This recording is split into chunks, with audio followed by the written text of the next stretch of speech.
This is the Entrepreneurs United podcast with your hosts, John St. Pierre and Rich Hoffmann. What is the biggest goal that you have ever set? What is the moonshot goal that you look out in the future and say, someday I want to go achieve that? If you think about it, just really reflect for a minute. When was the last time you set a goal so big you didn't even believe that maybe you could even accomplish it? It was that big and that challenging, but yet you set yourself out and went and did it. And today I have my co-host Rich Hoffmann with me. And last year, Rich, you set a big goal. You set a big goal so big, you were nervous to share it.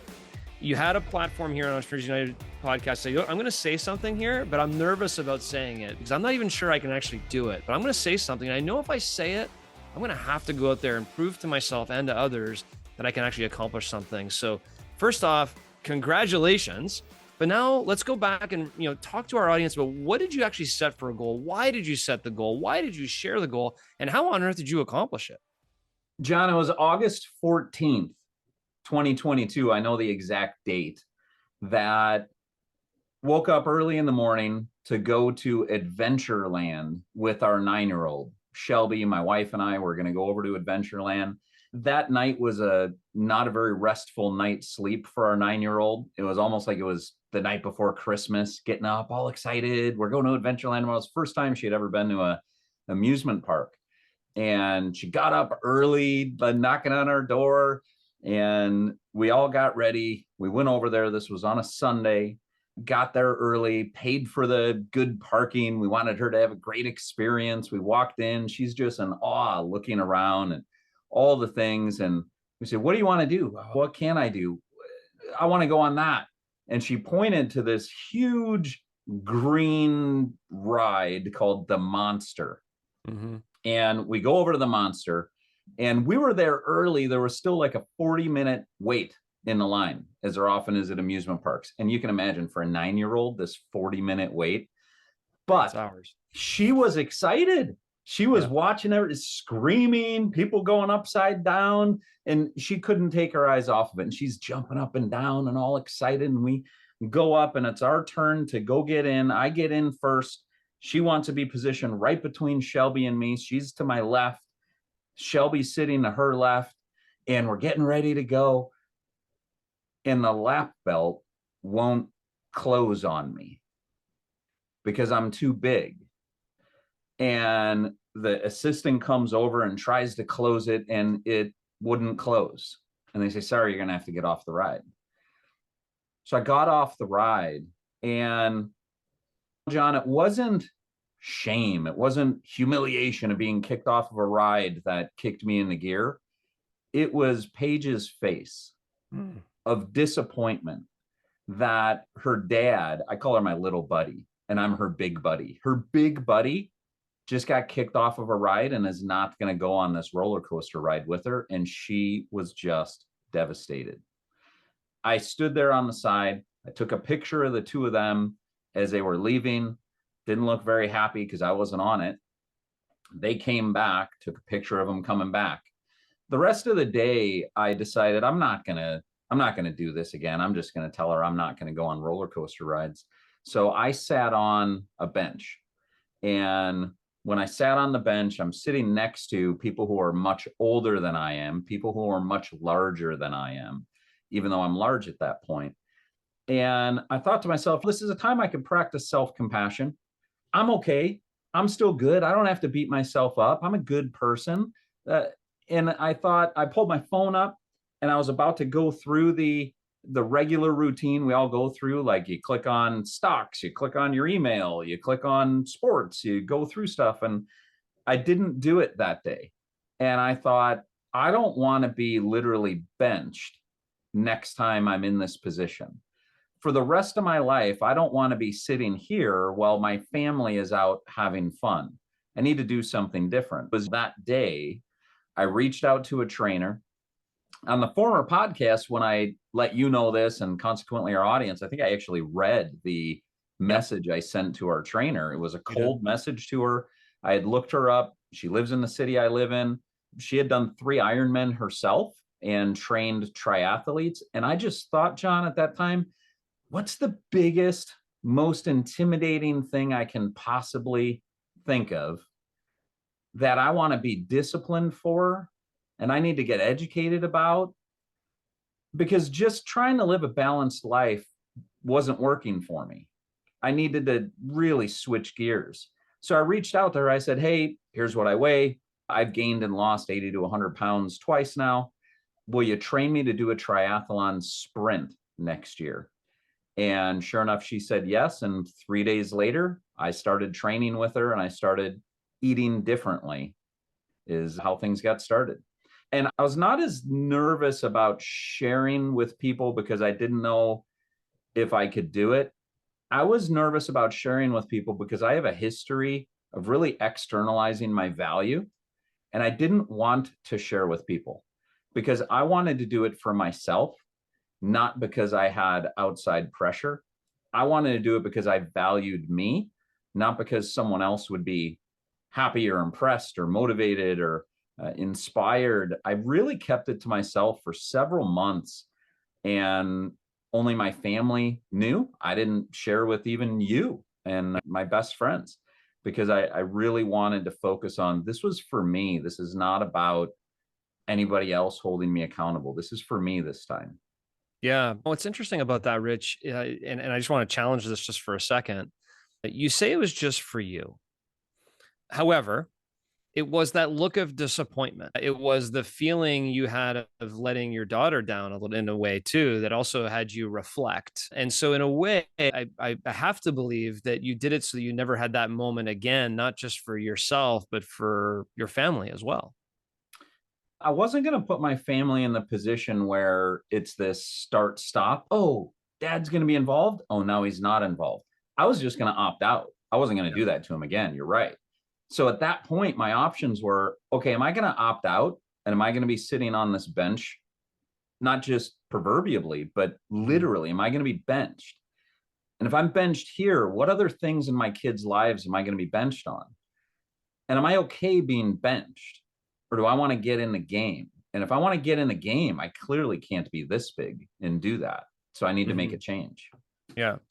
So when you think about getting in the game as it moves forward, how did this experience? So if I had to recap it, it's like you're moving on in everyday life.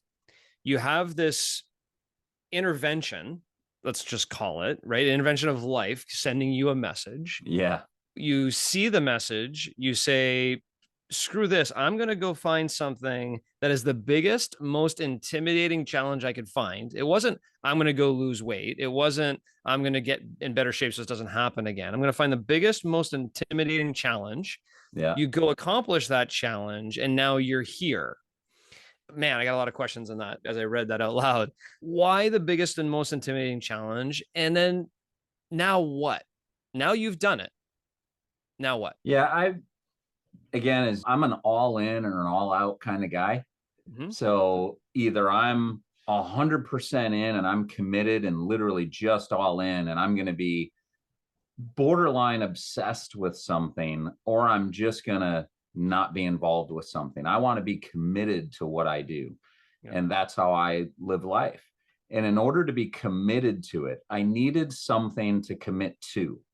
And it just, in my experience, hasn't been enough to commit to living a balanced life of eating and walking or moderate exercise. Like, I've tried to live a balanced life for a long time. And I think it's part of what's got me to yo is because when I go from super disciplined to then trying to be balanced, my health goes down and my weight goes up. And I had lived a life so long building a life of comfort around me when it came to everything, when it comes to how I have my desk set up here, when it comes to the microphone I'm using for this podcast, when it comes to the temperature of the shower, like everything was about comfort. And what I came to realize is a life of comfort is not a life of joy for me. So I was trying to create this comfortable life, but it wasn't a happy one where I was involved and invigorated and challenged and inspired and all those positive words that we thrive on. I wasn't those things, just sitting and being comfortable. So I had to set something that was big that I knew I wasn't enough for that day, but I was going to do enough day by day so I could be enough when the event came. Okay.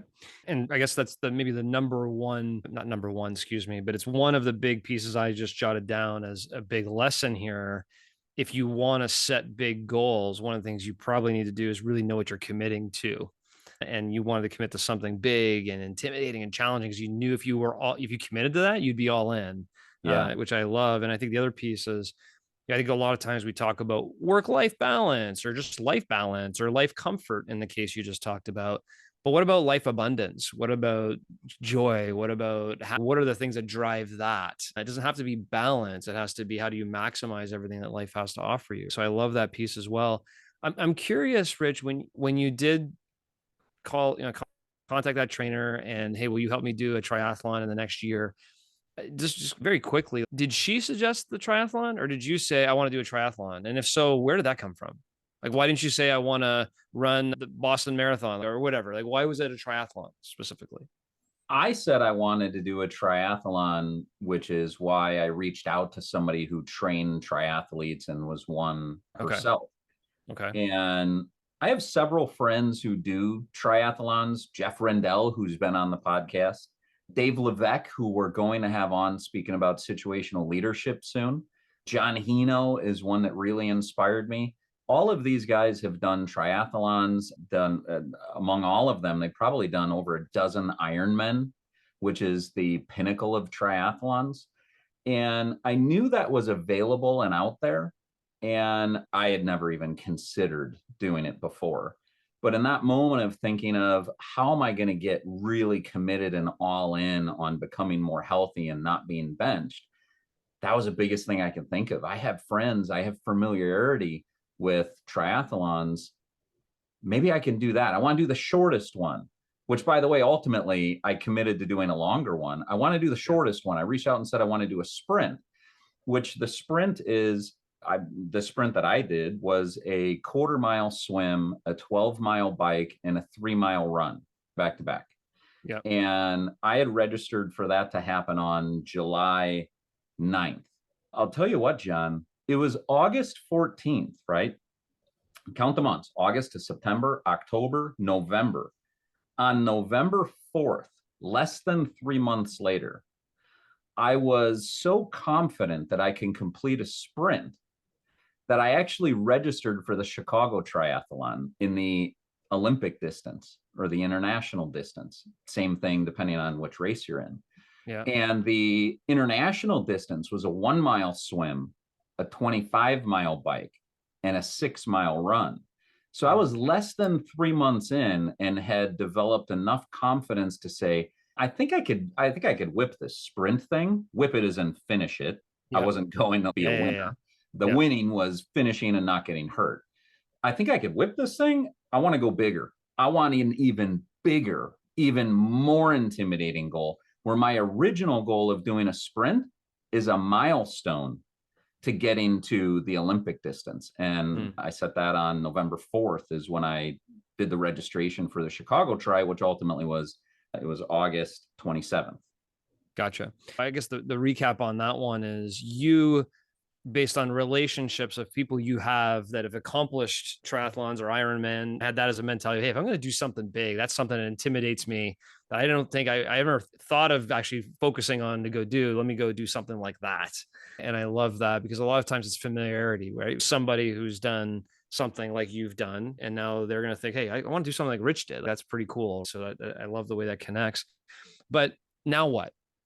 So I'm just curious, like a lot of people who pick up pickleball, start playing pickleball, they try and grow in the sport of pickleball or whatever it may be. So now that you've accomplished the triathlon that you said you're going to do in 2023, is this hey, I'm going for the Ironman next. I want to take it to the next. I want to take my game to the next level. I'm going to keep doing these and win the Chicago Triathlon one day. Or is it, hey, check the box, did it, moving on to the next challenge that excites me, or whatever it may be? Where do you stand now that you've accomplished this big goal you set for 2023?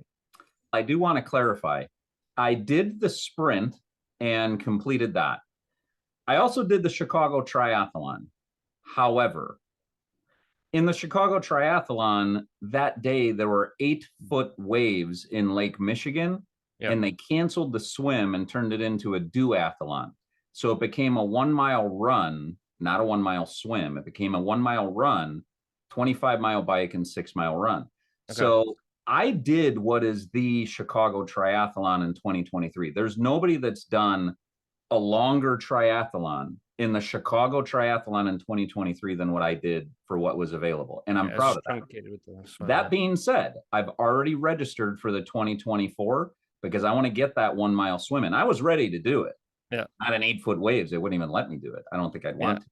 So I'm already registered, John, for the 2024 Chicago Triathlon, and I hope they don't cancel the swim portion of it there so I can complete that Olympic distance, the whole thing, assuming there aren't 8-foot waves again. So that's on the forefront for me.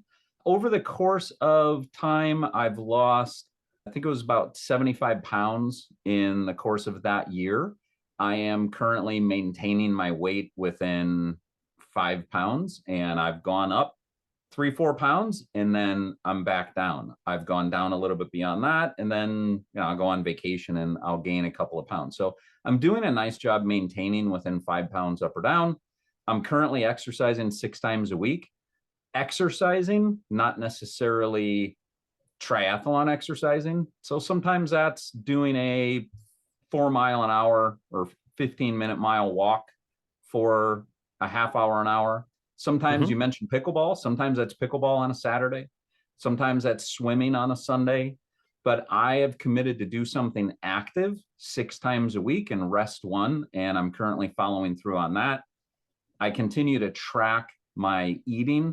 I've been told you can't out exercise a bad diet. I have found that to be true, that I need, and I can, the old, I can eat anything I want. I'm not on a super restrictive diet in terms of their bad food groups out there. I'm eating a balanced based on macros diet. So it's about 50% protein, 25 carbs, 25 fat. Try to avoid sugar because it's a lot of carbs and I don't want to absorb my carbs for the day in that way. I try to avoid a whole bunch of carbs because I need to stay at 25% on carbs. Yep. So there are no bad food groups. I'll have bad days. I'll get right back to it. And I'm feeling continued discipline to this 6 days a week and tracking food.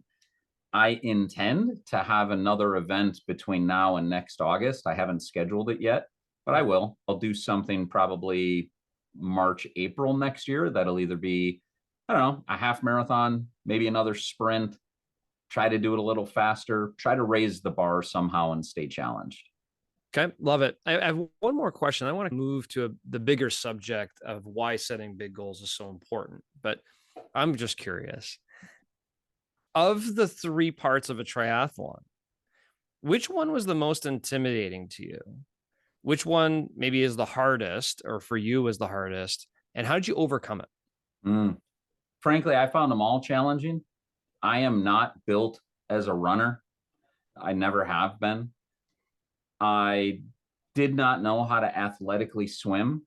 I had swimming lessons when I was a kid. I'm not going to drown if I'm in a recreational pool, but I did not know how to recreate or how to athletically swim. So I had to get training from that for my trainer. It took me probably 10 or 12 weeks in a row of a half hour a week in the pool with my trainer to learn the athletic stroke. And there's so much to it, John, that there's so many things to think about in swimming well. So that was challenging in its own right. Trying to breathe on both sides. I'm a right side breather is my preference. Trying to breathe on both sides, I'm still challenged with. And then I got to say, when I was training in the winter, I was using an indoor trainer. So I grabbed my road bike. I had a trainer that was a Garmin TACX, TACX. It was a great indoor trainer, but I hated it. It was so hard. I wanted to quit after the first 10 minutes so bad. I wanted to quit. My legs hurt. John, not one part of it was easier than another. They were all challenging for their own reasons. What I enjoyed was the grind. What I enjoyed was getting educated and having to stay disciplined. There was a Jocko quote. I forget what it is, the exact podcast he was on, but it was something to the effect of the importance of discipline over motivation. Motivation comes and goes, and you don't want to wait to be motivated. You want to be disciplined. So when you're not motivated, discipline is what pulls you through. And I had that ringing through my head when I didn't feel like doing it. I knew that I was going to stay disciplined even when I wasn't motivated. Because when you first commit to something big, there's this adrenaline rush, right? All these endorphins, like, I'm going to do it. It's exciting. It's new. You tell your family, I'm proud of you. You're making changes. And then eventually it just becomes a thing. And it becomes like, oh man, like, I don't have that much excitement behind it anymore, but I still got to be disciplined to do what I need to do to accomplish what I want to accomplish. What percentage of the population, maybe that's an unfair question, but I'm just guessing, like what percentage of adult people between the age of 20 and 50 have set big, hairy, audacious goals in your mind? If we were to survey 100 people today, how many would have a big, hairy, audacious goal that they're striving for? In the book, Eat That Frog, that was written by Brian Tracy, he says 3% of people have written goals. And those 3% of people accomplish so much more. So part of having a written goal, I assume, is having a registration for an event. That's in writing, and you're paying money for it. So I'd say 3% based on that data point. Yeah, and that's 3% who write down their goals, not 3% who set big, massive moonshot, I'm going for it type of goals. Yeah. So I guess I want to maybe be more specific on that. It's probably less than 3%. If 3% have written goals, or maybe not. Maybe people have big goals, but they just don't write it down. But it's a small set of the population. If anybody's listening to this and they don't have in the next year, 2 years, or 3 years, a big goal they're striving for that scares them, that challenges them, that pushes them, why should they, in your mind? I believe that it's our responsibility to unlock our potential. We've been given this life, and whether you believe in multiple lives or the afterlife, you have this life that you're aware of, that you can know confidently, that I think it's our responsibility to max out our potential. And without stretching what that potential is, I don't think we ever realize it. I think we can do more than what we believe we can.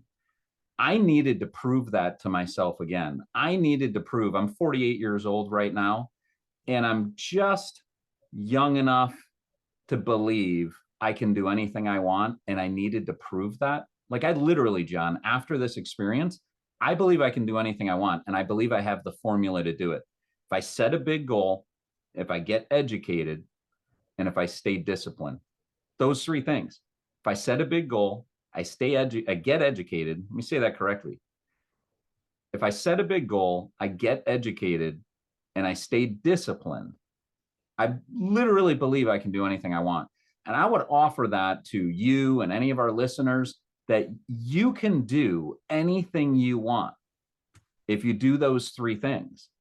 But there's nothing to get really educated on. If we want what we've always got, what are you getting educated on? There's nothing to get educated on.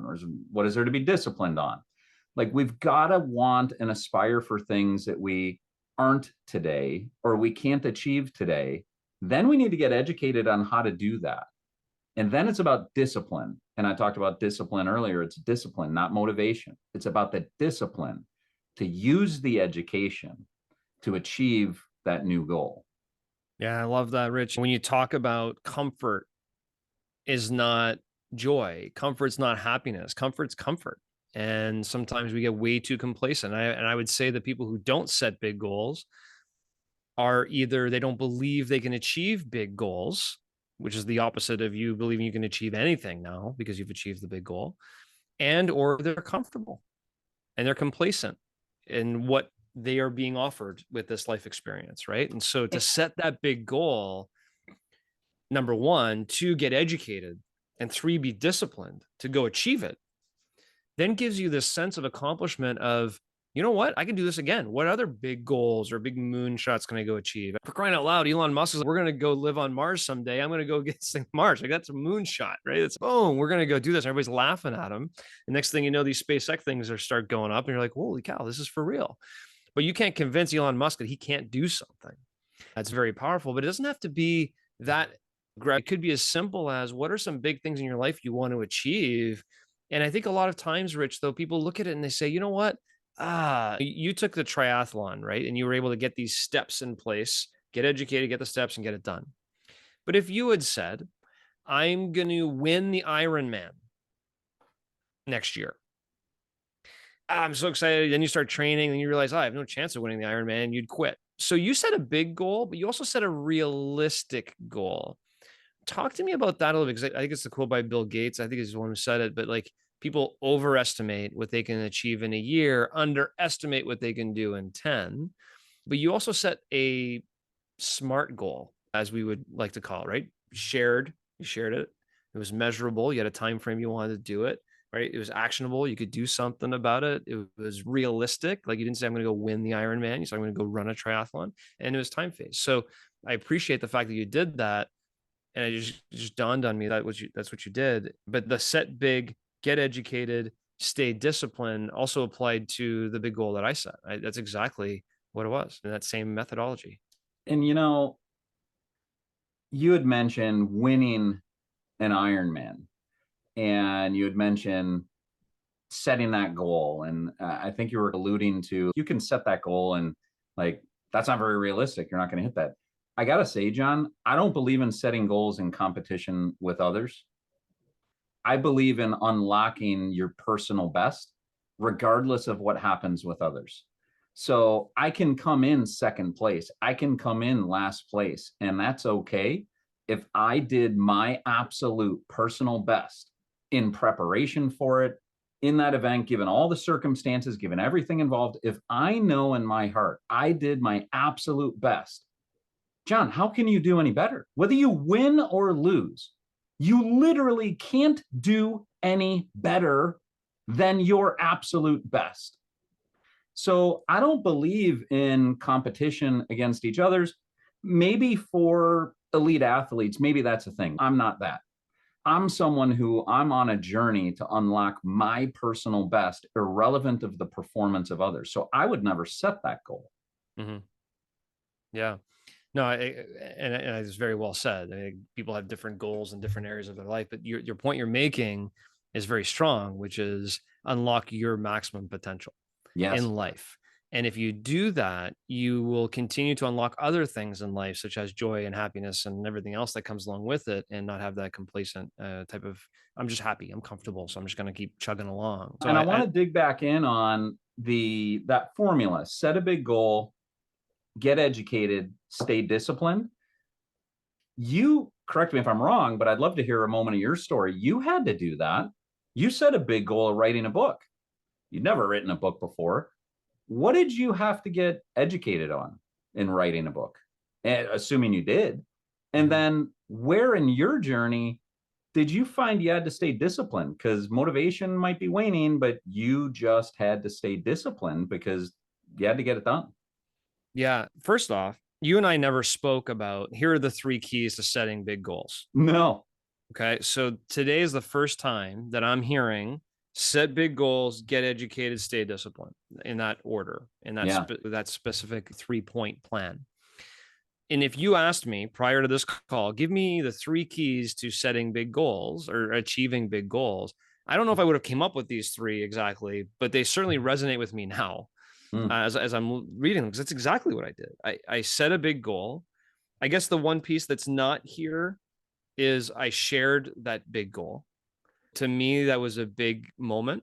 Ted Ma, who we've had on this podcast, was a keynote speaker at our conference in January in Atlantic City.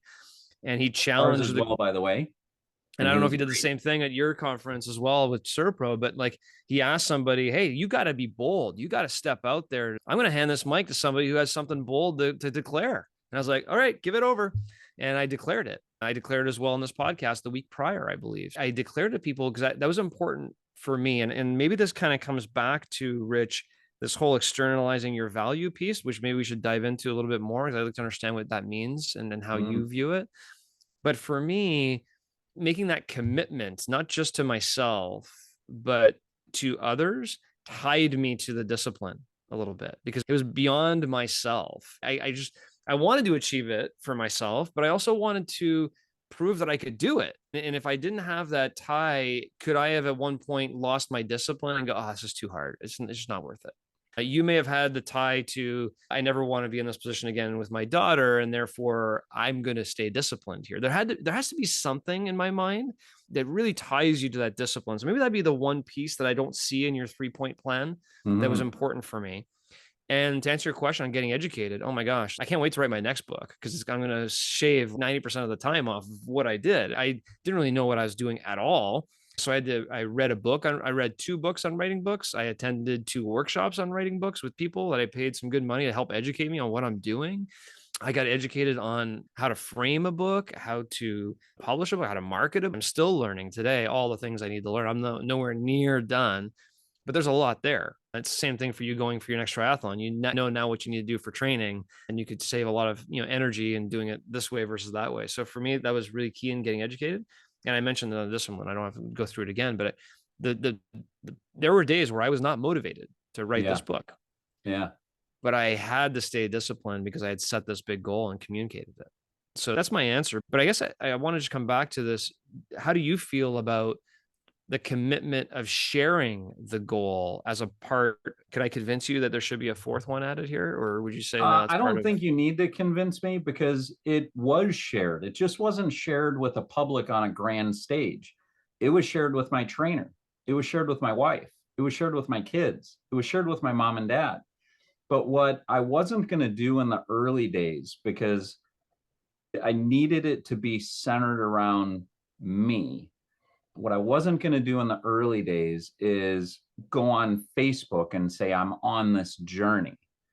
And this thing around externalizing my value, it was probably 13, 14 years ago, John, that I was in a course called Leading from the Inside Out.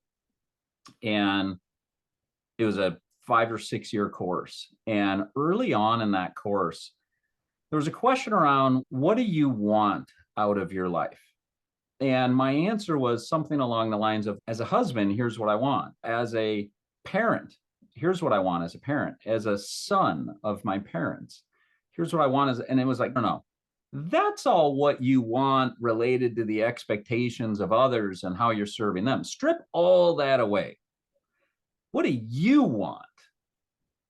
And I didn't have an answer. And it was a stark moment where I was like, you know what?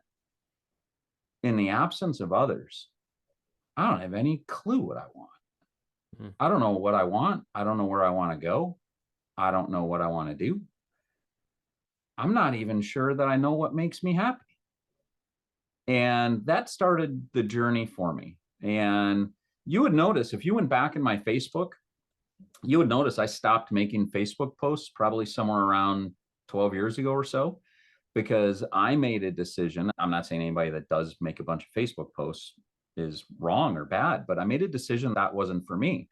I no longer wanted to get attention from people to say I was good, I was accepted, I was okay by posting what a meal was or what some vacation was that I went on. I needed it to be enough that I had that experience, that I enjoyed that experience. I needed to get more in touch with who I was and what I wanted. And so my words about, with the triathlon, not telling a bunch of people about it is more about just making sure it was centered around the right thing, which was, this is going to bring me joy. This is what I want. I don't need a bunch of people to say it's good or say I'm worthy or say they're happy for me or say they're excited or follow the journey. I needed it for me, and I needed to make sure it was for me first.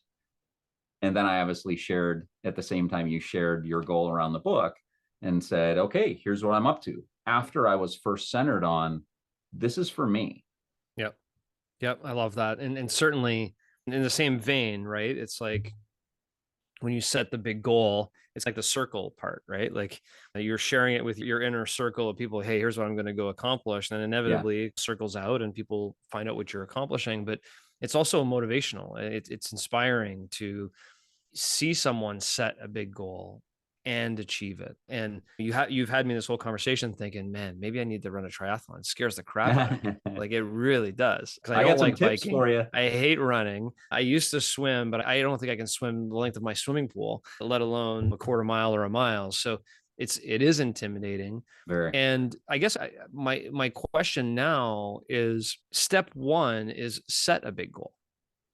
And right? I would agree with you. I would go to step 2 is share it, but the distance within someone's network that they share it is really based on their preference. Mine was very shallow, if you will. Like I didn't want to share with a lot of people, but it was shared. So I would add that based on this conversation. I would not have done that prior to us recording here. Set a big goal, share it, get educated, stay disciplined. I would absolutely add that to the formula. Although I love things in 3. I was going to say, we can't stop at 4. We may have to go to 5. Oh, no. Listen, I think set and share can be number 1. Okay. Maybe that's we fine. Won't count the and as a second one. We'll cheat there. Yeah, exactly. But what I was going to say, though, Rich, is you have to set a big goal. Maybe you don't have to. Step 1 is set a big goal. Set something that intimidates you, that challenges you, that drives you, that excites you, that will make you happy, whatever it may be, right? Set that big goal. But once you've achieved it, then what? Reset. So step 5 is see step 1. I think I see where you're going. Done. But no, I wasn't going there, but now you got me. Reset. Because no, you got me. That's number 5. Do it again. Okay, so 1, set a big goal. 2, share the goal. 3, get educated. 4, stay disciplined. 5, reset a new big goal. Yes. Yes. I love that because that's the piece I was missing, Rich, because you still have your goal in motion a little bit. You took the truncation of the Chicago Triathlon and going, oh, that's not fair. I really want to run this thing. Yeah. And okay, now I'm going to keep training and I'm going to go back there next year and I'm going to get that goal. But what I think happens in life is then you get that goal and you're like, okay, I'm done. And you don't go to step 5. You don't reset the next big goal. And therefore you're either all in or all out. I guess you're all out because you just achieved the goal and now we're done. And the importance of resetting that big goal is really important. I think definitely a key to this formula. I want to transition this over also that I think you and I are on the same wavelength here. I get the feeling, but I want to call it out that this formula is not exclusively about health goals or fitness goals. This is a formula that I believe and I've seen work in business, is to set a big goal in business, to share it, to get educated, to stay disciplined, and then reset a new goal. We see franchise owners in our system all the time setting big goals, and then they share it with their staff, with their general manager. They've got to get educated on how to do that, on how to break into a new market, on how to expand a market, on how to hire a couple more people who can do those things. They've got to stay disciplined even when they're not motivated. And then once they achieve that, you're right, they've got to reset. They've got to go back and see step 1 and set a new one. Rich, this is awesome. This 5-point formula is huge. It is the essence. I didn't realize in this conversation we were going to break down the steps to how do you do this, but we did. And to me, yeah, sure, there's details within each specific thing you're going to set a goal for. But I really think that's the recipe. And if people want to look into 24 or 25 or 26, the next 3 years and go, hey, what am I going to do? You could look at areas of business. You could look at areas of spirituality. You could look at family. You could look at relationships. You could look at a whole bunch of different things, set those goals, share them, get educated, stay disciplined, and then reset the next one. I think that is a formula for really unlocking your true full potential. I wonder if there's a book in this that you and I could co-author. I'm not ready to set that big goal, but I'm just saying, I wonder if there's a book in this, in that 5-point formula, that we could go a little deeper in the how to, tell a few stories more than just the 2 that we've shared on the podcast. And there's something we can do to share with the world at a more grand scale, how they can get more out of life and meet their potential.